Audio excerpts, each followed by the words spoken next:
김성은 대통령 경호처 차장은 비상계엄 당시 윤석열 대통령과 군 사령관들의 통화 기록이 남아있는 비화폰 서버 삭제 지시 의혹을 줄곧 부인해왔습니다. 비화폰 서버 관리자에게 삭제 지시한 적이 없습니까? 있습니까? 없습니다. 비화폰 서버는 비화 특성상 자동 삭제하게 돼 있습니다. 하지만 경찰은 계엄 선포 나흘 뒤인 지난해 12월 7일 김 차장이 계엄에 동원된 군 사령관들의 단말기 데이터 삭제 지시를 내린 사실을 파악한 걸로 확인됐습니다.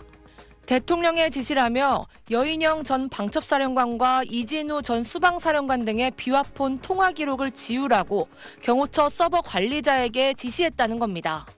경호처 직원들이 거부하자 보안 강화를 위한 것이라며 거듭 지시를 내렸는데 경호처 직원들은 보안폰 보안성 강화 방안 검토 결과라는 문건을 만들어 김 차장에게 보고한 걸로 확인됐습니다. 보고서엔 형법 155조 증거인멸과 관련된 문제의 소지가 있다는 내용이 담겼는데 데이터 삭제가 위법 행위에 해당할 수 있다는 판단하에 공식 보고서까지 만들어 거부 이유를 명시한 걸로 보여집니다. 경찰은 이 보고서를 확보해 추가 증거인멸의 우려가 있다며 지난 13일 김 차장에 대한 세 번째 구속영장을 신청했지만 검찰은 반려한 바 있습니다. 경찰은 검찰의 기각 결정에 불복해 오늘 서울고검에 영장심의위원회 소집을 요청했습니다. SBS 김봄입니다. 지난달 3일 공수처 검사와 경찰 등 100여 명은 윤석열 대통령에 대한 영장 집행을 시도했습니다. 1, 2차 저지선은 뚫었지만 경호처 직원들의 완강한 저지에 막혀 대통령 관저를 200m 앞두고 발길을 돌렸습니다. 경찰은 압수한 김성은 경호처 차장 휴대전화 분석 과정에서 이날 윤 대통령과 김 차장이 여러 차례 메시지를 주고받은 사실을 확인했습니다. 나흘 뒤인 1월 7일엔 윤 대통령이 김 차장에게 체포영장 집행을 저지하라고 메시지를 보낸 사실도 드러났습니다.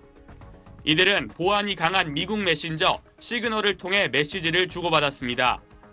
1월 7일은 윤 대통령에 대한 체포영장이 재발부된 날로 이후 경호처는 2차 체포영장 집행에 대비해 버스를 촘촘히 세우고 출입문에 쇠사슬을 두르는 등 관저 안팎 경비를 더 강화했습니다. 하지만 경호처 직원들이 김 차장의 지시에 동조하지 않으면서 윤 대통령은 1월 15일 체포됐습니다. 경찰은 메시지 등을 통해 영장 집행 방해를 지시한 걸로 보고 윤 대통령을 특수 공무집행 방해 혐의로 입건했습니다. 앞서 김 차장은 체포영장 집행을 저지하라는 대통령 지시는 없었다고 주장했습니다. 누구 지시로 관저진이 막았나요? 대통령 지시인가요? 지시가 아닙니다. 법률에 따라 경호 임무 수행을 한 겁니다. 검찰이 김 차장에 대한 구속영장을 3차례 반려하면서 수사에 난항을 겪자 경찰은 서울고검 영장심의위원회에 심의를 신청하는 방안을 검토하고 있습니다. SBS 김태원입니다. 검찰이 김성훈 경호처 차장과 이광우 경호본부장에 대해 경찰이 신청한 구속영장을 또 기각했습니다. 검찰이 김 차장에 대한 경찰의 구속영장 신청을 기각한 건 이번이 세 번째, 이 본부장에 대해선 두 번째입니다. 각 혐의 여부에 다툼의 여지가 있다며 증거인멸 우려를 단정하거나 인정하기 어렵다는 게 검찰의 설명입니다. 또 피의자들이 수사기관에 자진 출석했고 현 지위와 업무 특성 등을 볼 때 도주 우려가 있다고 보기 어렵다고 판단했습니다. 김 차장과 이 본부장은 윤석열 대통령에 대한 1차 체포영장 집행을 방해하고 2차 체포영장 집행 직전 대통령실 비화폰 통신 내역 삭제를 지시한 혐의를 받고 있습니다. 이에 경찰은 지난달 18일 김 차장을, 지난달 24일엔 김 차장과 이 본부장에 대해 구속영장을 신청했지만 검찰은 보안 수사가 필요하다는 이유 등으로 모두 반려했습니다. 보안 수사를 거친 경찰은 지난 13일 다시 구속영장을 신청했지만 이번에도 검찰은 구속 필요성을 인정하진 않았습니다.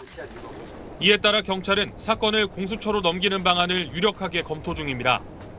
비화폰 서버 보존 기한이 짧고 시간이 지날수록 복구도 어려운 만큼 법원에 구속영장을 직접 청구할 수 있는 공수처로 사건을 넘겨 수사를 이어가겠다는 보관입니다.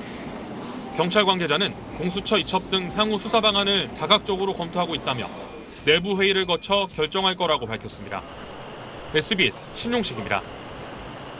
지난해 12월 8일 새벽 김용현 전 국방부 장관이 검찰에 전격적으로 출석했습니다. 경찰과 검찰 모두 비상계엄 관련 전담 수사팀을 구성해 경쟁적으로 수사에 들어간 지 이틀 만이었습니다. 그런데 김 전 장관이 검찰 출석에 앞서 경호처가 지급했던 비화폰으로 이진동 대검 차장검사와 통화했던 사실이 SBS 취재 결과 확인됐습니다. 이 사실은 경찰의 비상계엄 관련 수사 과정에서 드러난 걸로 알려졌습니다. 경찰은 김용현 전 장관이 비상계엄 사태 이후 장관직에서 물러나면서 경호처 비화폰을 반납하지 않은 이유도 주목하고 있는 것으로 알려졌습니다. 김용현 전 장관과 통화한 것으로 드러난 이진동 대검 차장은 윤석열 대통령과 과거 대검 중수부에서 함께 근무했던 인물로 대표적인 친윤 검사로 분류됩니다. 이와 관련해 이진동 대검 차장은 SBS에 김용현 전 장관이 검찰에 출석하도록 설득하는 과정이었다고 해명했습니다. 실제로 검찰은 출석 직후 김 전 장관을 긴급 체포한 뒤 구속했습니다. 하지만 두 사람의 통화 사실이 드러나면서 검찰이 김성훈 경호처 차장 구속영장 반려를 통해 경찰의 비화폰 수사를 막고 있는 것 아니냐는 의혹이 야권을 중심으로 다시 불거질 것으로 보입니다. 김용현 전 장관이 비화폰을 이용해 검찰 수뇌부와 통화한 내역이 확인된 만큼 다른 비화폰 통화 내역까지 드러날 경우 논란이 더 확산할 것을 우려해 검찰이 수사를 막고 있다는 의혹 제기가 더욱 거세질 것으로 전망됩니다. 검찰은 영장 반려는 보안 수사를 위한 것일 뿐 비화폰 통화 내역과 관련이 없다는 입장을 밝혔습니다. SBS 임찬종입니다.